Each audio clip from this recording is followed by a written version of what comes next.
Dando continuidade à história, Cora do meu coração, escrito por Mônica Aguiar Ascortati, ditado pelo espírito de Cora. Seguimos para a 10ª parte do livro, Os Sonhos de Cora.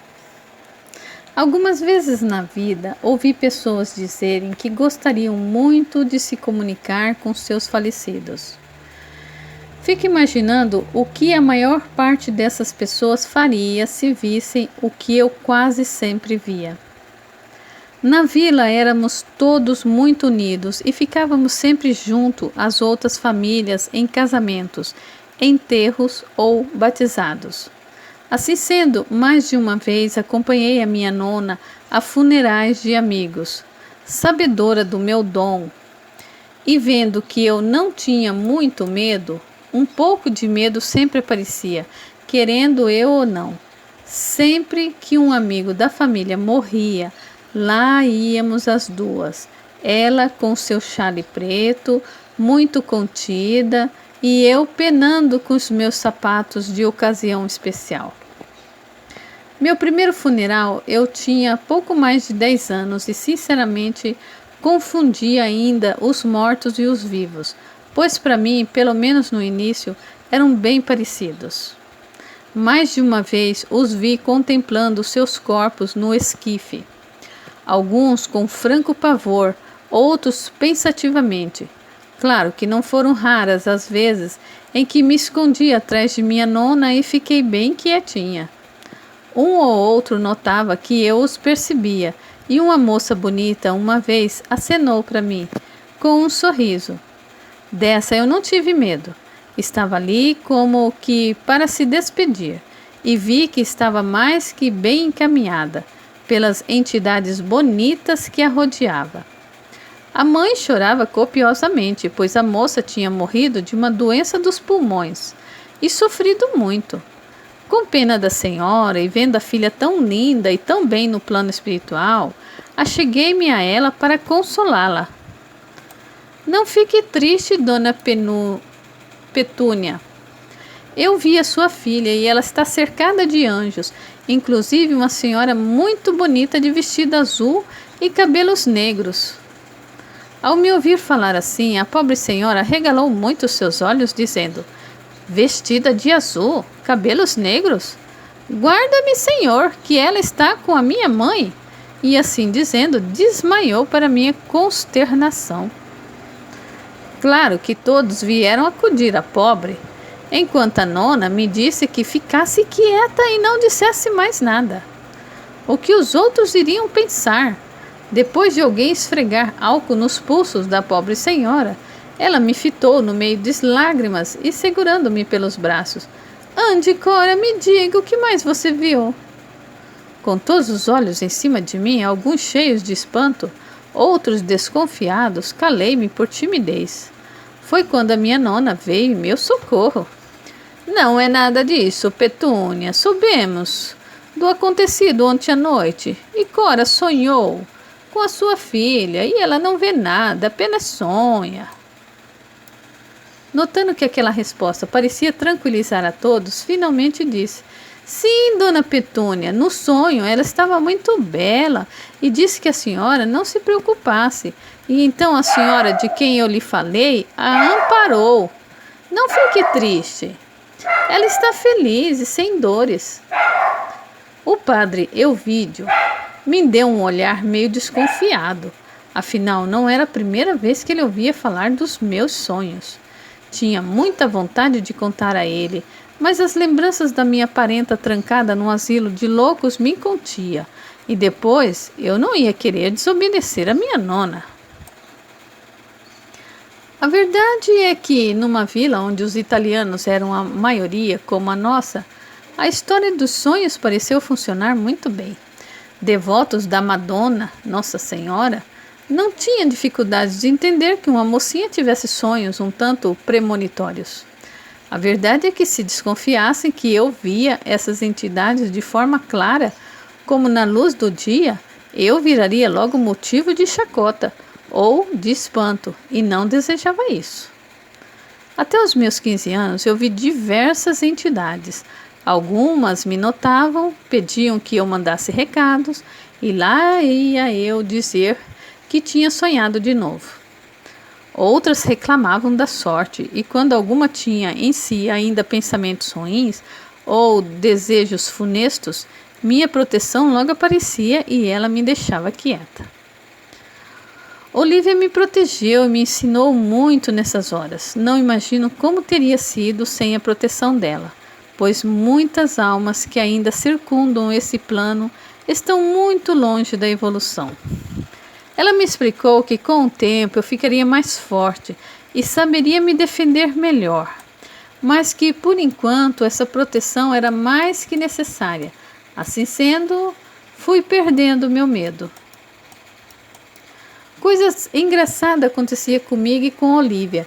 Enquanto eu tomava corpo de moça, as curvas em abundância e crescendo na altura a olhos vistos, Olivia continuava a mesma menina moça, linda com seus cachos castanhos aloirados. À medida que eu crescia, minha nona parecia ir encolhendo. E estava muito feliz com a bela nipotina, neta bonita, que eu estava me tornando.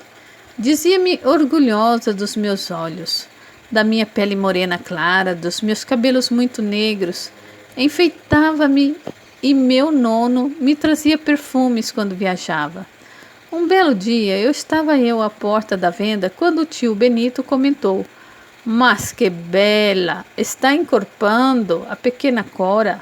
Vou falar com seu pai que precisamos logo lhe arrumar um pretendente." Minha nona, que vindo do interior da venda, e ouviu a conversa do meu tio, ficou logo irritada. "Mas que isso, Benito? Está paso, louco. Não passa de uma menina. Cora ainda vai ficar com a sua nona um bom tempo." E correu com ele da venda. Por minha nona, eu não me casaria nunca e ficaria sempre com ela. Mas para mim os mistérios do amor eram apenas coisas de livros que eu lia antes de dormir. Na vila era comum moças ficarem noivas aos 14 ou 15 anos. Alguns rapazes realmente já me colocavam um olho comprido, como dizia o meu pai. Mas a vigilância da família era feroz e manter-me pura parecia ser o mais importante. O pequeno Henrico fez 2 anos e era uma criança alegre, apesar das suas pequenas deficiências. Ainda não andava e não falava quase nada. A nona culpava a Dona Regina pelo excesso de mimos, mas eu já estava achando estranho, pois nem de reclamar ele era. Vi os outros pequenos bambinos andando pela venda, a mexer em tudo, a derrubar as coisas, enquanto o pequeno Henrico ficava lá, recostado em sua cadeirinha, sempre quietinho. Era alegre e ao me ver sempre brindava com um daqueles sorrisos estonteantes. Dona Regina falava sempre que o seu menino era um santo e que não lhe dava trabalho nenhum, e isso realmente era verdade. A passagem dos anos não fez bem a Dona Regina, que depois do parto continuou a engordar.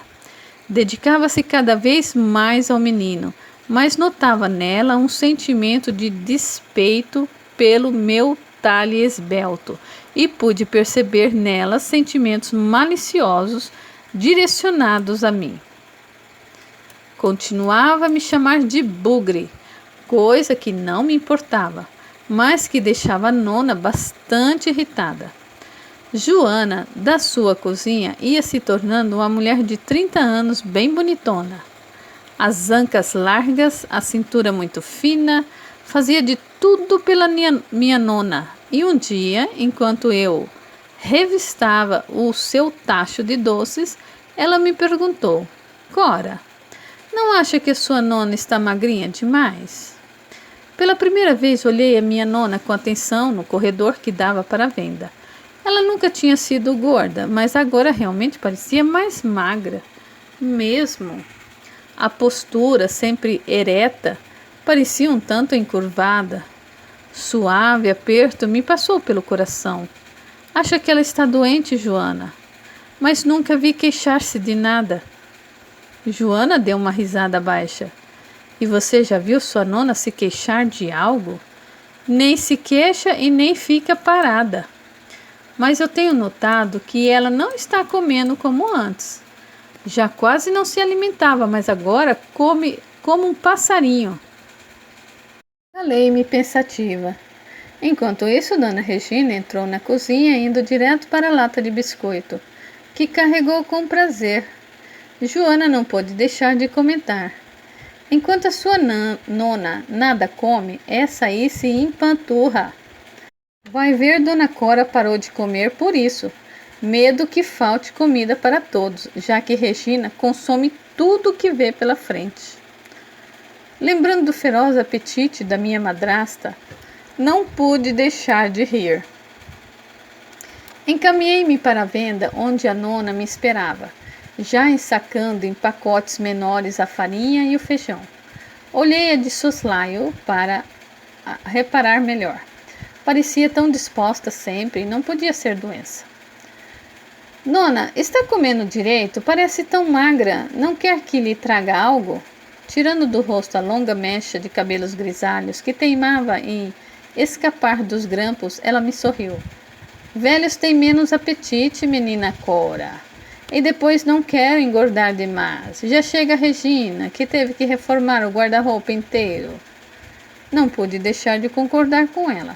Mesmo assim, fiquei vigiando para que ela comesse melhor. Afinal, era a pessoa de quem eu mais gostava na vida. Os homens da casa continuavam em suas viagens com seu comércio e travando novos conhecimentos. Tio Benito havia conhecido bela mocinha, descendente de portugueses, numa dessas cidades em que fazia sua rota. Não foi sem surpresa que, voltando de uma de suas viagens, comunicou à família em meio a um dos ruidosos almoços de domingo que pensava em se casar. Minha nona logo se preocupou. Quem era a moça? Era católica? Quantos anos tinha? De que família era? Meu tio, que já esperava semelhante interrogatório, ia sorrindo e respondendo. Era uma moça bonita, descendente de família de portugueses, que tinha um comércio de secos e molhados numa cidadezinha a 2 dias de viagem. Era católica e muito devota a Nossa Senhora, e já contava com seus 22 anos. Por fim, virando-se para o meu nono, ela disse: Giancarlos, vamos ter que construir um quarto a mais na casa. Não quero que a moça se sinta mal aqui. E um casal novo deve ter privacidade. Notei que meu nono baixou a cabeça e depois olhou sério para o tio Benito. Ande, Benito, conta para sua mama onde pretende morar. A esse comentário, minha nona levou a mão esquerda ao peito. Vai morar conosco, não é mesmo? Muito vermelho, meu tio abaixou a cabeça.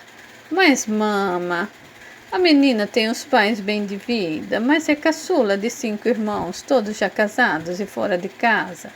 Por isso se casa aos 22 anos e não aos 16, como fazem as moças daqui. A única condição que meu sogro me pediu foi que a filha continuasse a morar com eles. Já estão com idade avançada e não querem ficar sozinhos, ao saber que o filho caçula iria morar longe. Foi a vez de minha nona avermelhar-se. Seguiu, então, uma discussão acalorada da parte dela, que exclamou: Figlio ingrato, e eu não sono vexa, filho ingrato, e eu não sou velha. Daí por diante foi uma série de impropérios, todos em italianos, e mesmo com o meu conhecimento da língua, alguns eu entendi, outros nem tanto. Meu nono apressou-se em colocar panos quentes, e tio Benito argumentava que não era assim tão longe e que ele viria sempre. Porém, deixando o guardanapo sobre a mesa, ela retirou-se a lamentar-se em sua língua nativa. Fui atrás dela tentando consolá-la. Minha origem indígena me fazia uma pessoa bastante discreta e até quieta. Logo, quando via tamanhas discussões terminando em gritos e choros, assustava-me também. Abraçada a mim na cama, minha nona enxugava as lágrimas que escorriam pelo rosto. As poucas vezes que tentei argumentar, seguiam-se novas lágrimas e por fim eu me calei e deixei que ela desabafasse. Passou dias emburradas com o tio Benito, que abaixava a cabeça sempre que a via. Porém, uma semana depois, ela permitiu que ele se achegasse de novo e perguntou-lhe: quando é o matrimônio? Quando é seu casamento? Um tanto medroso, ele respondeu: coisa de 2 meses, mama. Resmungando algo inaudível, ela finalmente respondeu: ah, rei, vamos ter que fazer roupa para a família inteira. Gostei da novidade de roupas novas. Dona Cândida, costureira de mão cheia, se incumbiria das roupas da família para facilitar o seu trabalho. Hospedou-se em nossa casa por mais de 5 dias, a tirar medidas, a fazer cortes. Apesar dos protestos, dizia que não precisava dessas coisas. Meu nono ganhou bela casaca, meu pai e meu tio Benito ternos novos, Dona Regina um grande vestido verde, acredito que foi quem mais consumiu o tecido, e minha nona um vestido negro muito bonito com golas de rendas brancas. Quanto a mim, um tanto atarantada como todo aquele movimento, eu ganhei a minha primeira roupa de moça. E imagine só, um corpete cheio de ilhoses de ferro. Olhava-me vaidosa no espelho enquanto os acessórios pareciam querer quebrar-me ao meio. Resmunguei e argumentei, mas não teve jeito. Minha nona achou-me muito bela, e não abriu mão dele. Ah, já não me bastavam os sapatos. Aborrecida, encaminhei-me para o quintal, onde eu pude ouvir as risadas de Olívia. E então, Cora, queria tanto ficar moça. O que está achando de crescer? Era verdade que na infância, muitas vezes, eu tentei me imaginar moça. Fantasias de menina, depois de alimentada pelos romances. Mas não me lembrava de romance nenhum que citasse a armadilha que eram os corpetes. Ainda bem que não vou ter que usar aquilo o tempo todo. Não sei como as outras moças aguentam. Suspirando de desânimo, sentei-me ao lado da Olívia, que era alegre, e vê-la era sempre um contentamento. E Henrico, como está? Belo como um príncipezinho, disse-lhe, e é tão quieto que nem parece que temos um bebê em casa. Olhando ao longe, ela me perguntou: sua nona não estranha a quietude do menino? Às vezes. Diz que nenhum bebê na nossa família foi tão quieto, mas também, com Dona Regina cercando durante todo o tempo, ele acabou ficando um pouco preguiçoso. Parecendo aceitar a explicação, ela mudou de assunto. E o seu tio, animado com o casamento? Foi minha vez de sorrir. Pois, olhe, foi tanto espalhafato com a notícia que eu acho que ele está até meio tonto. Pobre tio Benito, sempre tão tranquilo. A nona não gostou da novidade de início, mas agora a casa vive cheia de gente a fazer doces e roupas para o casamento. Conhece a noiva dele, Olívia? É boa pessoa? Albertina é uma moça de gênio fácil, muito diferente de Dona Regina. Sem falar que é uma beleza de moça. Gostará muito dela, Cora. Ela e seu tio se conhecem de longa data. Curiosa como sempre, eu não pude deixar de perguntar. Tio Benito então a conhece há muito tempo? Mas só viemos a saber dela agora. Estão juntos há muitas existências. Albertina já tem um grau de evolução elevado, e foi dela o pedido de reencarnar com ele, que ainda tem algumas arestas a aparar. Sua nona, apesar de ciumenta, gostará muito dela. Fiquei feliz ao saber que, apesar de longe, meu tio seria feliz. Tinha grande simpatia pelo meu tio bonachão, que sempre me trazia lembranças. Perdida em meus pensamentos, não reparei que Olívia me pareceu um tanto séria. Cora, disse-me ela, sabe que as pessoas não duram na terra para sempre, não? Um tanto ressabiada respondi, claro, Olívia, afinal, converso com muitos dos que já se foram, não é? Ela sentiu. Esse seu dom é ao mesmo tempo um presente e uma responsabilidade. Como a maior parte dos dons, aliás. Uma pessoa de sua família está chegando ao fim da sua jornada terrena e você não deve se entristecer com isso.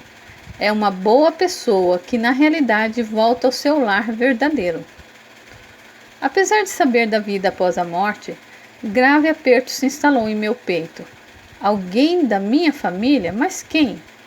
E como Olívia sabia o que estava por vir, se ela mesma me dizia que o futuro a Deus pertence? Com a agilidade dos espíritos, ela leu meus pensamentos e respondeu-me. Não há previsão de futuro, Cora, mas alguns espíritos, antes de reencarnarem, fixam a sua data de volta ao nosso plano, na medida em que alcançam os seus objetivos. Cada caso é um caso. A pessoa que volta para nós fará mais progresso em seu crescimento aqui do que na Terra, e sua ausência causará uma grande mudança, trazendo assim novos aprendizados. Quer saber quem virá? Não, respondi rápido. Será antes ou depois do enlace do tio Benito? Ela pareceu pensar um pouco. Depois. Peço-lhe que não diga a ninguém o que eu lhe disse agora. Não há como evitar esse acontecimento. E fique tranquila, será rápido e a pessoa quase não sofrerá. Lágrimas me vieram aos olhos. De forma nenhuma queria saber de quem ela falava. Confie em Deus e reze. Foram suas últimas palavras. Não é preciso dizer que não dormi por vários dias, mas mantive-me no meu propósito de não perguntar mais nada. Teria confiança em Deus como ela me pediu, mas algo me dizia que as coisas não seriam fáceis. Do livro Cora do meu coração. Seguimos para a 11ª parte do livro, A Família de Albertina. Entrei de volta na casa de minha nona pensativa e triste.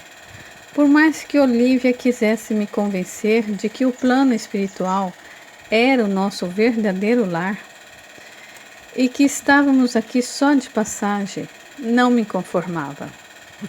No jantar, sentei-me quieta a me perguntar quem deles iria embora. Meu nono parecia forte como sempre, com a sua gargalhada de trovão ecoando pela casa. Tio Benito nem se fala. Ansioso pelo casamento, era pura alegria. Olhei de soslaio para Dona Regina. Por mais que implicante que ela fosse, não gostaria que ela morresse. Afinal, o pequeno Henrico sofreria muito sem a mãe. Dessa forma, eu fui olhando cada um deles, até que o meu olhar se fixou em minha nona. Lembrei-me dos comentários de Joana sobre como ela estava emagrecendo e forte pesar invadiu meu peito. Minha nona não. Qualquer um, menos ela. Segurei as lágrimas o quanto pude, torcendo as mãos por debaixo da mesa, num silêncio contido. Encaminhei minha prece para Deus. Minha nona não. Eu não deixaria. Faria com que ela se alimentasse melhor, cuidaria para que ela não se cansasse. Ao me ver ainda mais quieta do que de costume, ela começou a me olhar desconfiada. Mas o que você tem, Cora? Que carinha é essa? Alguma dor? Como eu não respondesse de pronto, ela virou-se para o meu nono, que estava ao seu lado. Andou dando doces de novo para ela antes do jantar, já que não lhe disse que é assim que você estraga essa menina. Meu nono olhava para ela meio tonto, afinal, não tinha me dado doce nenhum. Já ia protestando quando eu soltei um soluço e corri para o meu quarto, deixando todos boquiaberta. Fechei a porta atrás de mim e finalmente soltei as lágrimas. Pediria a Olivia que nunca mais me alertasse para tais notícias. Preferia 1000 vezes não saber. Deitada em meu leito, lembrei-me de toda a minha vida depois que a tinha conhecido. Seu amor, sua dedicação tinha sido meu alicerce mais seguro. Ela mesma tinha me ensinado as letras e os números para as contas da venda. Tinha me vestido, protegido e amado com um amor que eu só tinha visto antes em minha avó índia. Dentro de mim, a tristeza e o desespero finalmente iam se transformando em esperança e fé. Olivia dizia sempre que o futuro a Deus pertence e eu faria tudo para salvar a minha nona. Nesse estado de emoção eu estava quando ela entrou em meu quarto com a testa franzida de preocupação. Eu jamais tinha tido uma atitude como aquela antes e não era de choro fácil. Olhando-me da porta, ela se aproximou vagarosamente enquanto eu escondia as lágrimas e finalmente ela me disse: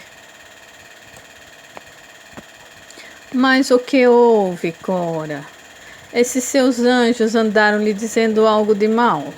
Você nunca teve esses ataques. Ande, conte para sua nona." Tentei pensar rapidamente numa desculpa sem muito sucesso. Não poderia dizer a verdade a ela, pois aí seria duas a chorar. E depois eu não sabia na realidade quem partiria. Qualquer comentário seria desastroso. De repente uma ideia ocorreu-me. Eu estou triste porque o tio Benito não vai mais morar conosco, nona. Gosto tanto dele, é tão brincalhão e agora vai para longe. Sem imaginar que eu fosse tão emotiva, minha nona lembrou-se logo dos seus sentimentos quando soube do casamento dele e assim assentiu tristemente. É verdade, meu Benito vai para longe, mas são só 2 dias de carroça até lá. Tenho certeza que sempre que puder, ele virá nos visitar. Querendo que ela se distraísse, completei. Meu anjo esteve aqui e me disse que a moça é muito boa e que a senhora vai gostar muito dela. Ela me olhou desconfiada. Ora, vejam só, disseram isso, foi? Tomara, meu Benito bem merece uma boa moça. Seu pai é que não deu essa sorte. Além do gênio ruim, a beleza que ela tinha agora está escondida naquela gordura toda. Querendo contemporizar, eu a lembrei.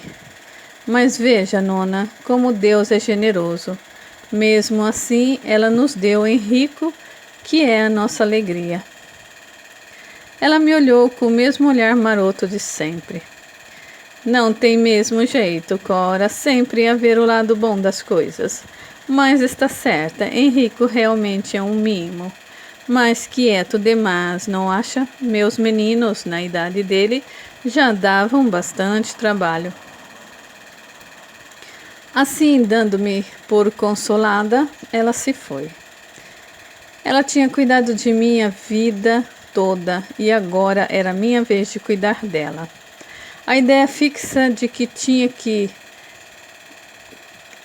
que minha nona iria embora com Deus motivou-me a olhar por ela com afinco, o que acabou por render algumas cenas engraçadas. Cismada com a magreza dela, fiquei a levar-lhe doces e comidas sempre que podia, assim perturbando também a querida Joana, cúmplice fiel que agora todas as tardes fazia algo de mais apetitoso para que eu levasse para a nona. Era um festival de bolinhos fritos na banha, doces dos mais variados tipos, goiabada, marmelada de mamão, biscoitos feitos com manteiga. Inventamos até um arroz doce que mais parecia um manjar dos deuses, regado a mel, leite gordo e geleias. Minha nona, sempre ocupada na venda com seus fregueses, de início aceitou as minhas gentilezas, mas depois de um tempo começou a estranhar. Mas para que tanta comida, Cora? Quer me engordar? Ao que eu tentava disfarçar, dizendo: come, nona. Joana fez com tanto carinho para a senhora. E depois está mesmo muito magrinha. Precisa se fortalecer. Ou no casamento de Benito vão achar que passa fome em casa. Já pensou? Esse último argumento valeu um pouco. Ela não ia querer que pensasse mal dela ou que na sua casa não houvesse fartura. Assim, meio a contragosto, ela comeu dos quitutes e assim ganhou um pouco mais de peso. Quem estranhou aquela fartura nos lanches e nas jantas foi Dona Regina. Deus, que apetite ela tinha! É verdade que Joana era uma fada na cozinha, mas a voracidade de minha madrasta me deixou pensativa. E se fosse ela que iria embora? Entrava na cozinha atraída pelo cheiro e logo em seguida comentava: que está fazendo agora, Joana? Para que tanta comida? Que desperdício! Tem sorte de ser Dona Cora quem toma conta da casa. Se fosse comigo, não haveria tanto luxo.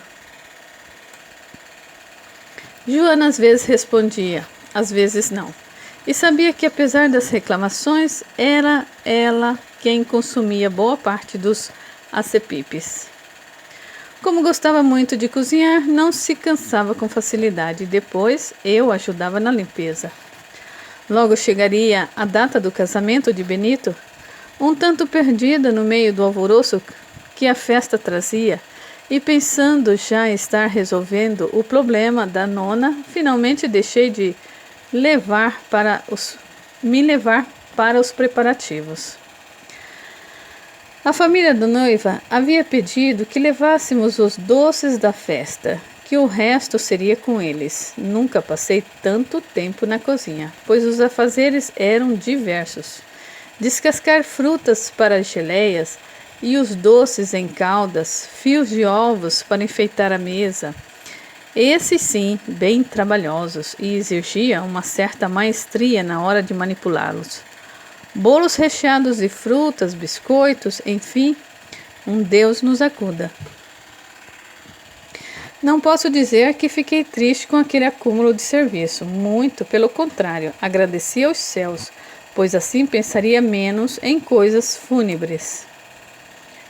O bolo da noiva seria feito lá mesmo, pois 2 dias de viagem em carroça não seriam fáceis. Mesmo assim, 5 dias antes do casamento, lá fomos nós, devidamente enfatiotados. Tio Benito com um ar bastante feliz e minha nona a dar ordem sem fim no embarque das guloseimas. Meu nono nervoso com tanto espalhafato, cansado de esperar ao lado da carroça principal, e meu pai envolvido com Dona Regina e Henrico. Este sorridente como sempre, ao contrário da mãe que implicava com tudo. Espertamente refugiei-me na carroça do meu nono. De jeito nenhum queria enfrentar uma viagem daquela duração com Dona Regina a ralhar comigo o tempo inteiro. Joana foi com eles. Seu irmão ficou tomando conta da casa e eu postei-me entre a nona e o nono e o tio Benito. Minha primeira viagem foi da aldeia para a casa de meu pai. Agora eu estava um tanto ansiosa pela experiência da segunda. Éramos uma família alegre e barulhenta, unida e feliz. O vento minuano balançava as folhas das árvores em um murmúrio, às vezes bonito, às vezes amedrontador, nas madrugadas geladas de então. Guardei fundo no meu coração o balançar da carroça, numa estrada plana, montanhas muito distantes, bastante tranquila. Vez por outra, grupos de tropeiros passavam por nós e eu podia ver os senhores e os rapazes com o rosto corado pelo frio, mas na maior parte sorridentes. Sorridentes demais para o gosto de minha nona, que me fez entrar na carroça assim que alguns deles a passar nos saudaram tirando o chapéu. Mas que prenda mais linda, falou um deles. Foi a deixa para que o meu nono, de senho fechado, respondesse: É bela, sim, mas de família. Cora, coloque essa menina dentro da carroça enquanto passamos por esses atrevidos. Ouvi a risada deles enquanto Nona me empurrava para debaixo das lonas e me recomendar que ficasse quieta. Pela primeira vez eu notava que era atraente para os rapazes. Na vila todos me conheciam e me tratavam como Corinha. Às vezes eu notava algum rapaz me olhando fixamente, pois que muito me desconcertava, pois a timidez da origem indígena e a falta de traquejo social me faziam pensar que podiam estar a notar qualquer coisa errada, como uma blusa suja ou algo assim. Coisa estranha acontecia comigo. Por mais que eu me escondesse, acabava chamando a atenção. Numa terra de gente clara, eu me destacava pelos cabelos negros, compridos e lisos, na altura da cintura. Na aldeia, a pele clara e os olhos verdes causavam também estranheza ao meu povo. Minha casa tinha 2 espelhos, um de meio corpo na sala, com moldura de madeira forte, e o outro no quarto de minha nona, que ela chamava de espelho de alfaiate, pois esse sim mostrava o corpo inteiro. Eu era mais alta que as moças da colônia, que agora se chamava vila, mas nada que destoasse demais. Os rapazes do lugar ainda eram bem mais altos do que eu, sendo raro um da minha altura. Nos romances que eu lia, trazidos pelo nono e por meu pai, as mocinhas eram quase sempre loiras, frágeis e bem magras. Eu estava longe de ser gorda, mas também magra não era. Tinha ficado moça 1 ano antes e agora o que antes era um corpo reto já denunciava algumas curvas. Olhando-me nos espelhos, achava-me saudável e forte como as moças índias costumam ser. Ingenuamente pensei que os rapazes preferissem as loiras e frágeis moças dos romances. Loiras assim tinham muitos na vila, algumas lindas, outras nem tanto. Agora, com aqueles moços me dirigindo tais cumprimentos, envaideci-me um pouco.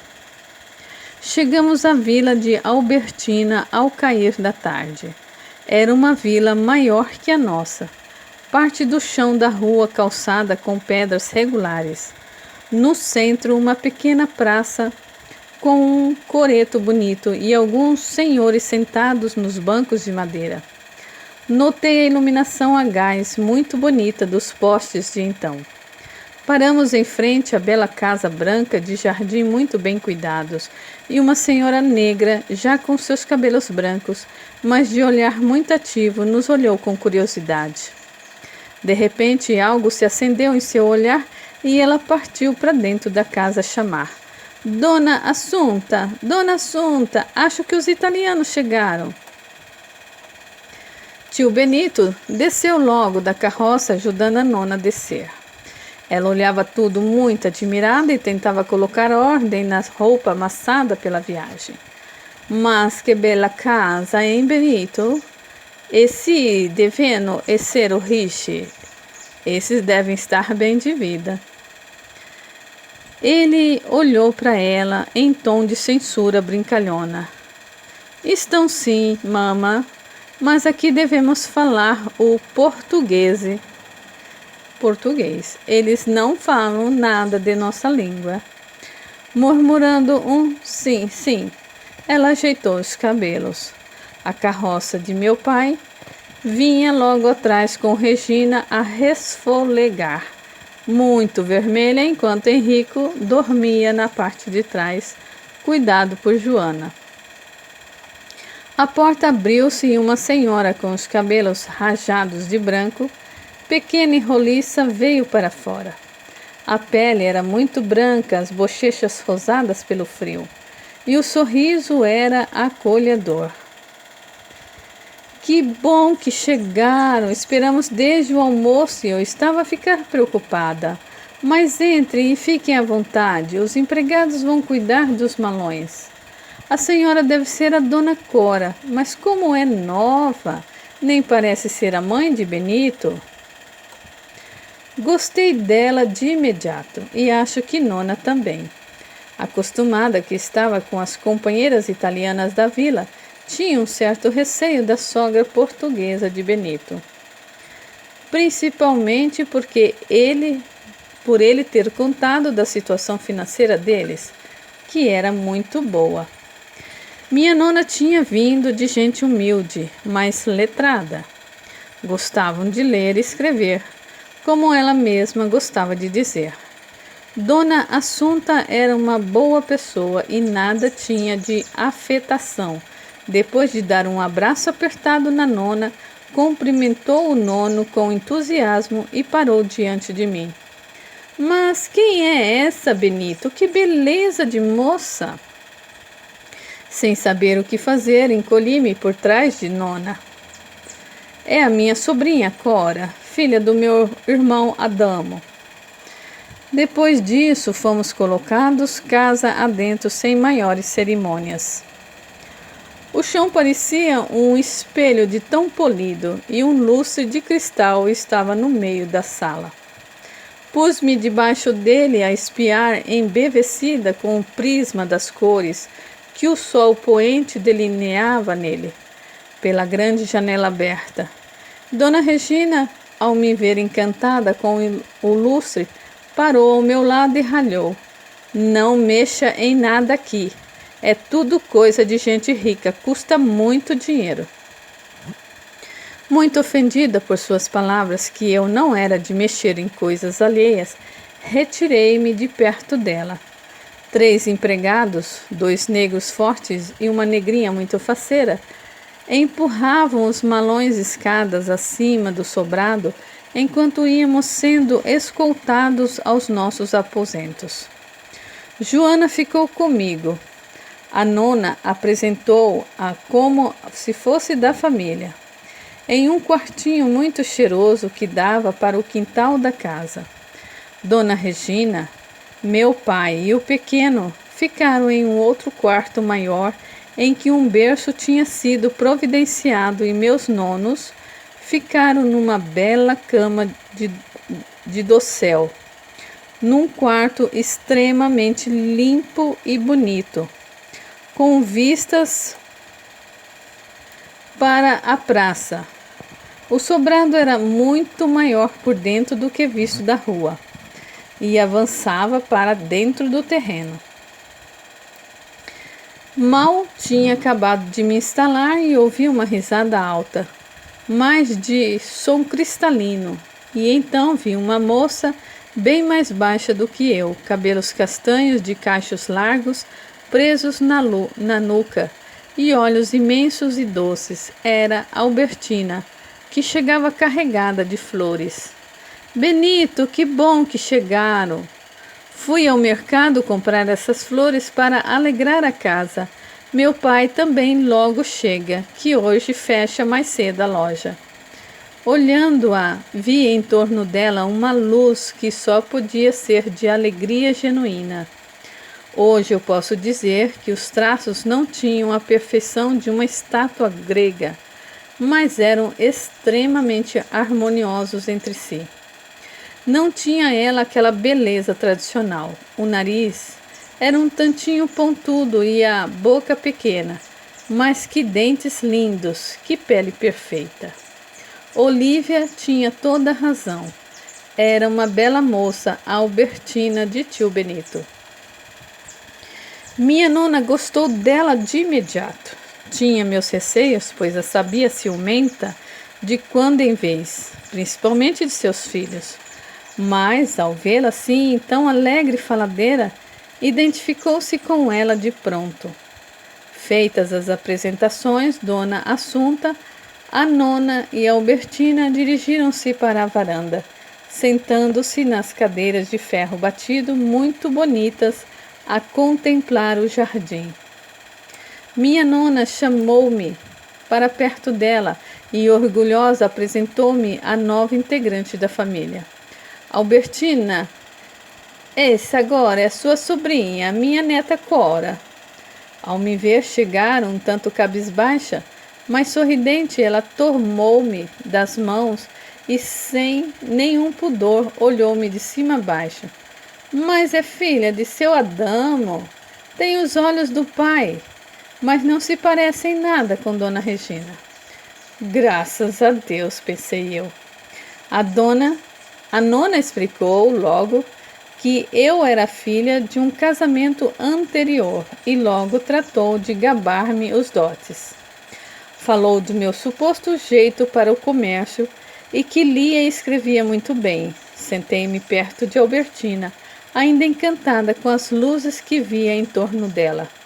Quando percebi bem no canto da varanda a espiar-nos com curiosidade, pequeno menino moreno claro, descalço, os cabelos lisos, um tanto comprido, sorri para o menino que se assustou comigo e saiu apressadamente para os fundos da casa, sem ainda atinar no que tinha visto. Imaginei o irmão de Albertina, ou algo assim, e logo perguntei-lhe: tem irmãos, Albertina? Ao me ver falar pela primeira vez, ela prestou atenção e então me respondeu: sou a caçula de 6 irmãos, todos já bem casados e pelo mundo. Tenho uma irmã mais velha que mora a alguns dias daqui, e o resto são homens feitos. Um trabalha com o pai, mas a maior parte decidiu-se por seus próprios comércios. Logo, nessa casa imensa, estamos hoje apenas minha mãe, meu pai e eu, além dos criados, é claro. Dona Assunta deu largo suspiro. Por isso ficamos tão felizes de Benito consentir em morar conosco. Esta casa antes era cheia pelos filhos e amigos, mas agora somos só nós 3. Fique tranquila, Dona Cora, que seu filho aqui será tratado como se nosso fosse. Ia perguntar do menino que tinha visto a espiar-nos do canto da varanda, mas calei-me. Intuitivamente notei que ele já não estava entre os vivos. E não querendo gerar desconforto, calei-me a escutar a agradável conversa delas. Minha nona estava bonita, de vestido novo, os cabelos presos. Olhando as outras 2, pensei em como seria ela quando nova.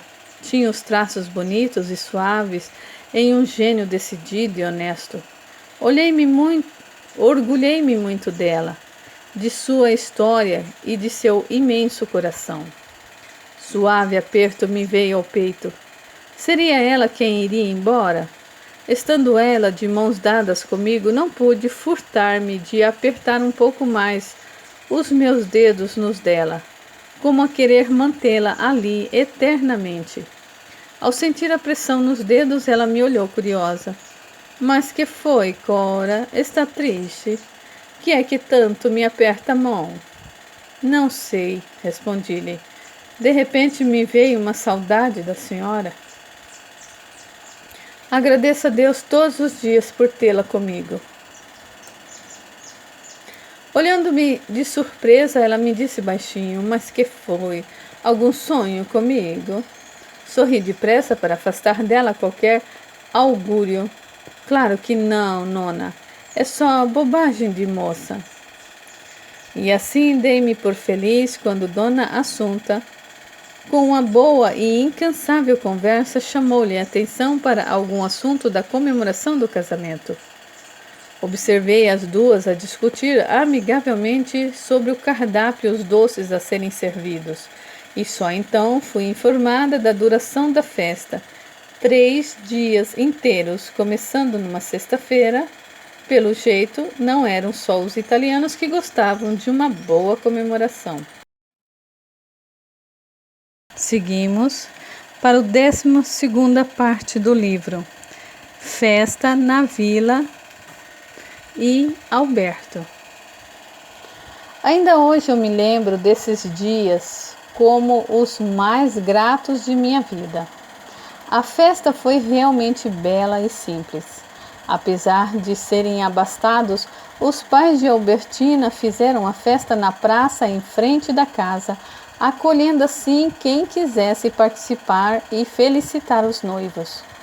A cerimônia foi no primeiro dia, uma sexta-feira ao cair da tarde, na igrejinha de frente a essa mesma praça.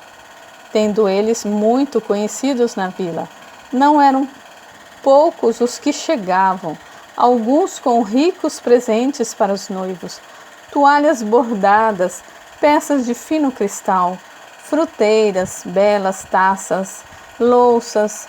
Alguns, no entanto, dada sua origem humilde, vinham com presentes mais simples e até engraçados.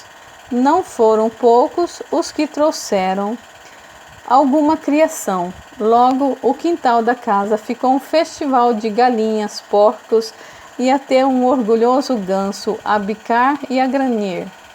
Muito irritado com aquilo tudo, pude notar Dona Regina bastante agastada naqueles dias. Parecia se incomodar grandemente com todo aquele alvoroço. Desperdício, disse-me ela, um tanto afastada dos demais, com o Henrico no colo. Gente abastada não precisa ficar assim, dando mostra de sua riqueza. E olhe só quantos convidados, algumas crianças nem sapato têm. Observei e vi que era verdade. Alguns pobres meninos vinham de roupinhas um tanto gasta, algumas até cerzida em lugares mais usados, como os cotovelos e os joelhos. Porém, isso não lhes tirava a alegria.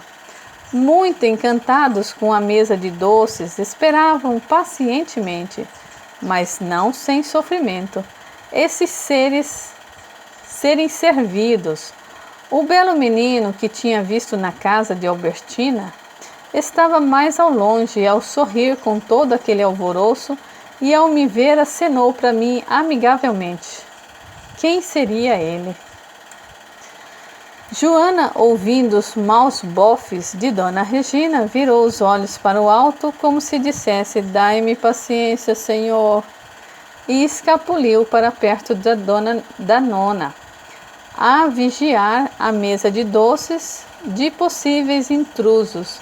Ao me ver chegar, segredou-me: santo Deus, eu não sabia que eu ia ter tanta gente na festa. Ainda bem que passamos boas semanas fazendo doces, ou não sei como seriam agora. Na verdade, era a festa mais democrática que já tinha visto. No início eram pobres e ricos andando lado a lado nas mesinhas postas com capricho e toalhinhas trabalhadas. Curiosamente, os pobres ficaram no lado esquerdo da praça e os ricos no direita, sem nenhuma separação feita pelos donos da festa, sentindo-se melhores entre os próprios amigos e conhecidos. Os músicos tocavam furiosamente no coreto, modinhas populares e até alguns clássicos. E ao final do primeiro dia pude ver alguns casais dançando sob a luz das estrelas e dos lampiões que cercavam a praça, entre eles o meu tio Benito e a noiva, em belo vestido bordado de pequenas margaridas, resplandecente de felicidade. Perto das 10 da noite, os músicos encerraram a festa no primeiro dia, avisando que lá estariam para o almoço do dia seguinte, para quem quisesse continuar a celebração, e assim foi. Um tanto exausta, a nona entrou na casa acompanhada por Dona Assunta, que vinha com uma expressão também cansada, mas feliz. Os noivos se retiraram para o quarto preparado para eles lá pelas 9, escapando do rebuliço e ouvindo ainda as músicas vindas do coreto. Meu nono só voltou lá pelas 11 da noite, acompanhado do pai de Albertina, muito tocado pelo vinho, todos os dois. Dio santo, mas que festa! E amanhã continua? Claro! É a minha filha caçula e o teu filho. Merecem toda a comemoração. No domingo à tarde terminamos. e foram para a cozinha imensa da casa continuar a conversa, ainda um tanto atarantada. Minha nona sentou-se numa confortável poltrona, a abanar-se um pouco. Vendo-me ao lado de Joana, só teve forças para me dizer: já para o quarto, Cora, que amanhã levantamos cedo para providenciar mais doces. Dio mio, quantos bambinos e como estavam esfomeados! É verdade, nona, mas que felizes ficaram, não? E que sucesso fizeram as suas balas! Mas deixe que eu e Joana amanhã levantaremos mais cedo e vamos fazer mais alguns. Sabe como eu gosto de cozinhar? Ela me sorriu um tanto cansada. É vero, és mesmo uma fadinha para fazer doces e tudo mais. Neste ponto, acho que puxou pelo seu lado da família. As mulheres eram cozinheiras excelentes, mas vamos dormir, que amanhã o dia continua, e aqueles pequenos estarão lá, de olho na nossa mesa. Entrando em meu quarto com Joana, olhei para o quintal da casa. As novas criações presentes para os noivos estavam lá, na maior parte dormindo pelo cansaço do dia. Apenas o ganso continuava de pescoço muito erguido, desconfiadíssimo, lavando o rosto numa pequena bacia. Joana e eu comentamos um pouco mais da festa, das moças e dos rapazes do lugar, e finalmente dormimos exaustas. Levantamos às 2, muito cedo, e nos encaminhamos para a cozinha, onde a criada contratada já estava a dar conta de tudo. Não sei de onde saíram tantos pratos, garfos e facas. As toalhinhas da mesa, da festa, já estavam de molho esperando pelo sol para clareá-las em imensa bacia no quintal. Não vi minha nona nem Dona Assunta e fiquei feliz com isso. Que minha nona dormisse até mais tarde, afinal ela merecia. Joana e eu começamos o trabalho separando o açúcar e as frutas de época. O imenso fogão a lenha já estava bem posto e os tachos, já lavados, brilhavam à nossa espera. Simpática negra se apresentou como Jacinta e disse que trabalhava na casa já há muitos anos, se oferecendo para o que precisasse. Começamos então a derreter o açúcar no fogo enquanto descascávamos as frutas, lembrando dos pequenos que estariam a posto às 10 da manhã na praça. Trabalhei muito animada, não era ainda 5 horas da manhã. Na cozinha cheia de gente, logo fizeram amizade. Preparei também alguns bonitos biscoitos com goiabada por cima, enfeitando, e animei-me para fazer os famosos bolos de milho de minha nona, bem regados a melaço. Quando ela apareceu na cozinha, já era perto das 8 da manhã.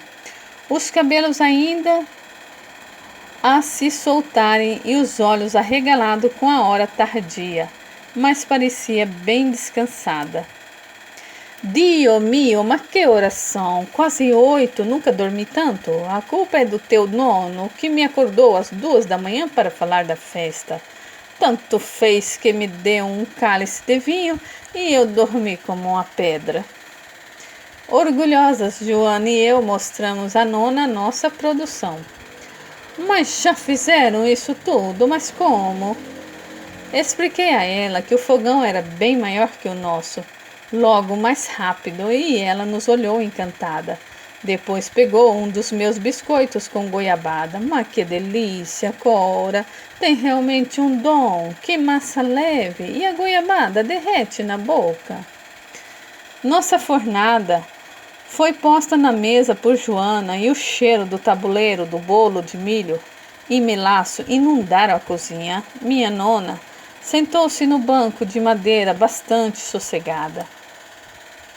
Não sei o que faria sem ti. Agora vamos, que vi uns marmelos bem maduros e você já sabe o que fazer. Chegando nessa hora na cozinha, Dona Assunta regalou os olhos, me dizendo bastante impressionada: quer dizer então que a pequena Cora é prendada assim? Deus, quanta coisa!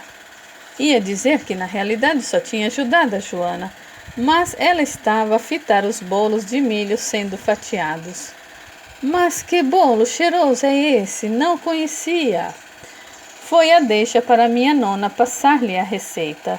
Depois de comer uns bons 2 pedaços, Dona Assunta disse à minha nona: Não se preocupe mais, Cora. É costume, no segundo e terceiro dia de festa, as famílias trazerem de casa alguns doces para a festa.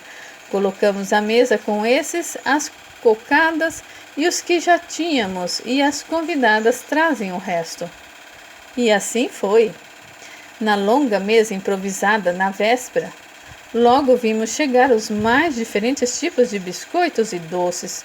Mesmo as senhoras mais simples trouxeram algo, e os meninos da vila, depois de minha nona liberar o consumo, extasiaram-se novamente. Fiquei sabendo que a nona estava sendo conhecida como a dona dos doces e dei risada.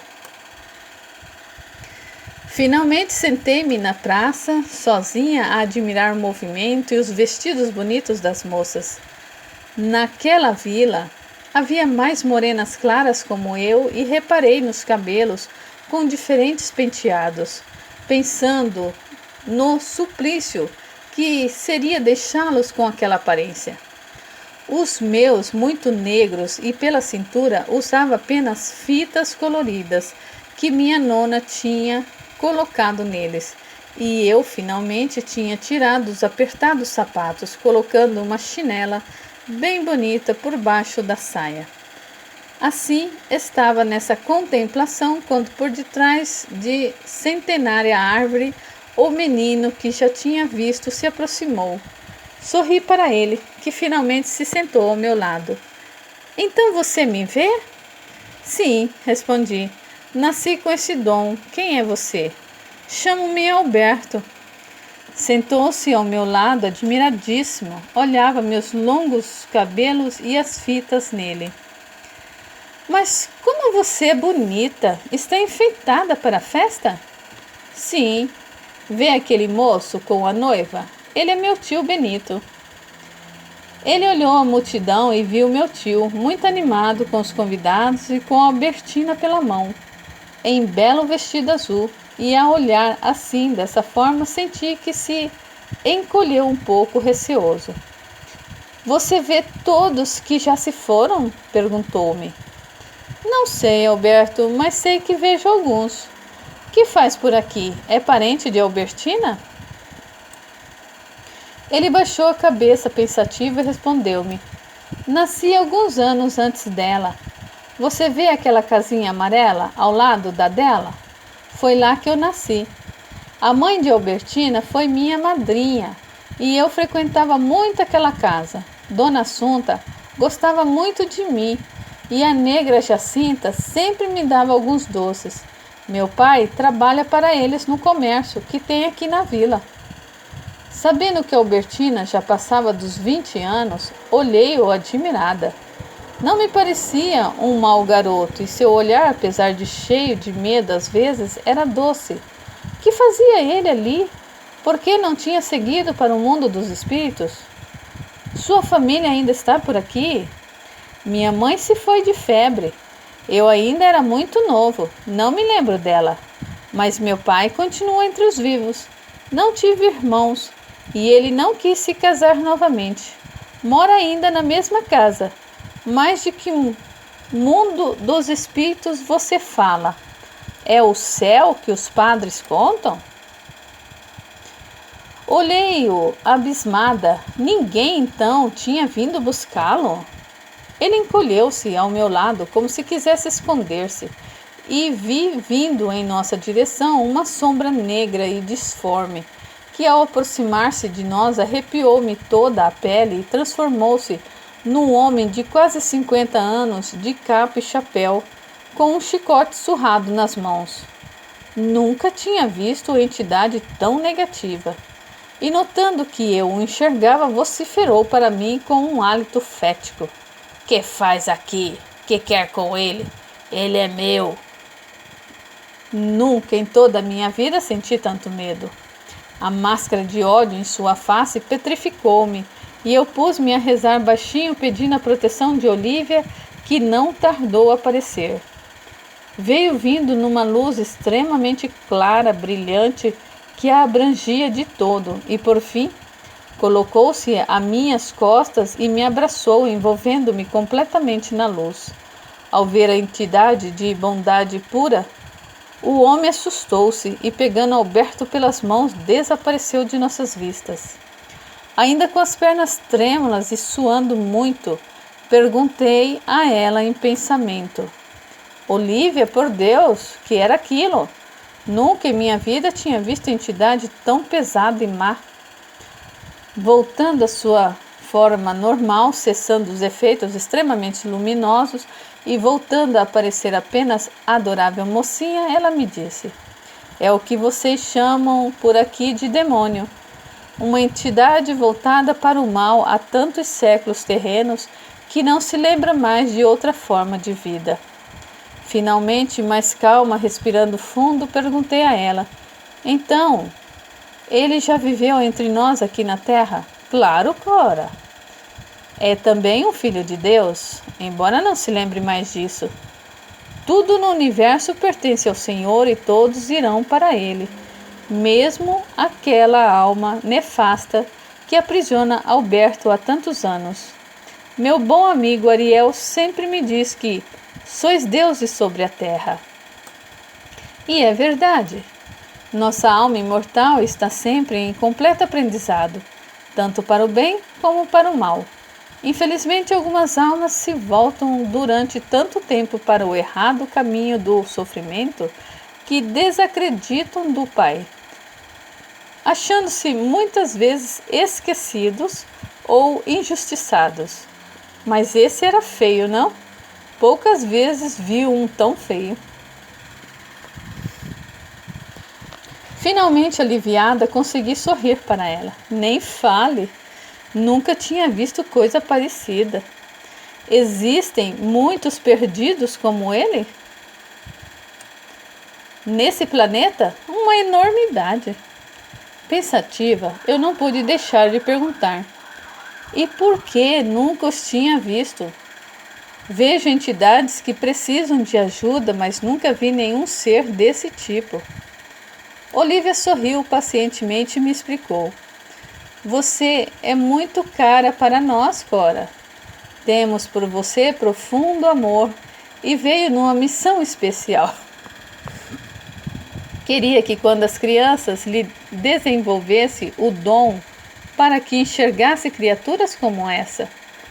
Tudo vem a seu tempo e estamos lhe desenvolvendo aos poucos. Mas não precisa ter medo. Terá sempre a nossa proteção. Não viu como ele fugiu amedrontado? Tive que dar uma boa risada quando lembrei da cara de Facínora a olhar estupefada para a luz que circundava a Olívia. E que luz era aquela, Olívia? Nunca lhe vi brilhar tanto, parecia um sol.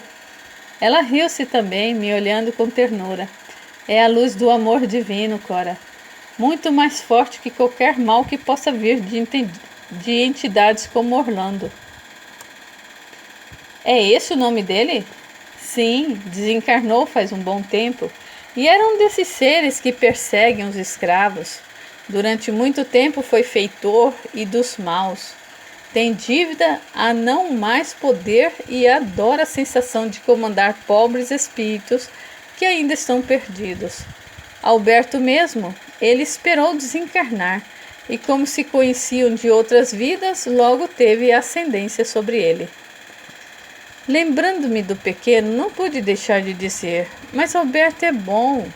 Pude sentir isso nele. Como Deus permite que isso aconteça? Ele é só uma criança. Olívia me olhou um tanto zangada.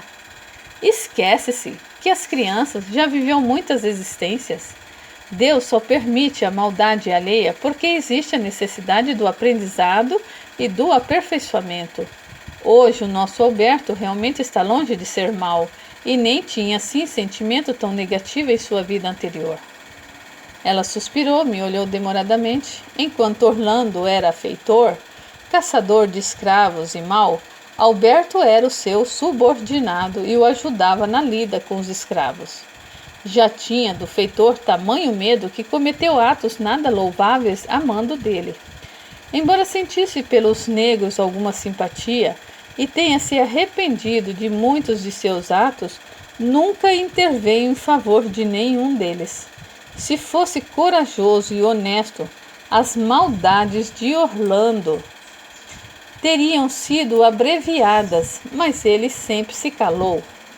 O medo é um sentimento poderoso, Cora, que acolhe o ser humano e muitas vezes o leva para o caminho do mal. Na realidade, o menino continua preso por própria conta. Se ele orasse e pedisse a Deus com fervor, muito já teria sido feito. Fiquei pensativa com o que ela me disse. Pobre Alberto, preso pelo seu próprio medo. Senti imensa pena daquele menino que me parecia uma doce alma, atormentada pelo remorso. A coragem e o amor ao próximo nos aproximam de Deus. O arrependimento é o mais válido dos sentimentos, mas o remorso corrói as almas e é destrutivo. Para isso existe o perdão. Nenhum de nós está sem erro, ainda mais com tantas existências terrenas. Logo, a humildade deve caminhar conosco e devemos sempre nos abster de julgar. Por fim, ela se levantou, alisando as vestes num gesto puramente feminino. Vendo ainda em seu coração o pesar pelo pequeno, ela sorriu. Não se preocupe demais com isso, Cora. O menino hoje aprendeu poderosa lição através de ti. Finalmente notou que Orlando não tem tanta força assim e que ficou amedrontado e fugidio. Logo começará a ficar livre dele, o que é bom, pois sua mãe já o espera há longos anos. Sentindo meu coração mais leve, ela me abraçou novamente e eu pude sentir-lhe o cheirinho doce. Olhando em meus olhos, finalmente disse: quanto a ti, pequena, não esqueça a tua fé em Deus e conta sempre conosco. Lembra que em tempos difíceis o aprendizado é mais rápido. Seja sempre honesta, forte e bondosa como é. E não se deixe abater por pensamentos funestos. Tudo tem um motivo, Cora, ainda que não o enxerguemos de imediato. Ore bastante e não reclame. Quando precisar, estarei aqui. E assim foi-se, diáfana como sempre. Meu nono Giancarlo se aproximou. Taça de vinho nas mãos, já festeiro, e me vendo, chamou-me. Mas que fazeis sozinha, minha neta? Venha, finalmente sua nona está aproveitando a festa. Curiosa, olhei para o coreto onde os músicos entoavam bela cantiga napolitana e as pessoas, italianas ou não, se sacudiam o som dela. No meio deles, corada pelo vinho e pela dança, minha nona me sorriu e puxou-me para a roda, onde também dancei com eles. De longe, Dona Regina, com Enrico no colo, fazia ares de vergonha. Não me importei, confiaria sempre em Deus e agradeci, do fundo do meu coração, pertencer a uma família tão boa.